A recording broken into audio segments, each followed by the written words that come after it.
દિયોદર અને કાંકરેજ પંથકમાં કમોસમી વરસાદ વરસ્યો। હવામાન વિભાગની કમોસમી વરસાદની આગાહીને પગલે અહીં પણ વરસાદ જોવા મળ્યો હતો। કમોસમી વરસાદથી ખેડૂતો ચિંતિત બન્યા છે। જીરું, વરિયાળી, ઘઉં જેવા પાકોને નુકસાનની ભીતિ સેવાઈ રહી છે।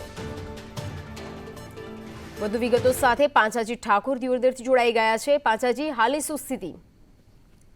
જી ગાયત્રી, ચોક્કસથી જણાવી દઉં તો હવામાન વિભાગની આગાહીને લઈને બનાસકાંઠા જિલ્લામાં સવારથી વાદળછાયું વાતાવરણ રહ્યું હતું અને ક્યાંક ક્યાંક કાંકરેજ અને દિયોદરના કેટલાક વિસ્તારોમાં વરસાદ પણ હળવો પડ્યો હતો, જેના કારણે જીરાના પાકને, વરિયાળી તેમજ ઘઉં અને રાજગરાના પાકને નુકસાન પણ થવા પામ્યું છે અને ખેડૂતો ચિંતિત છે।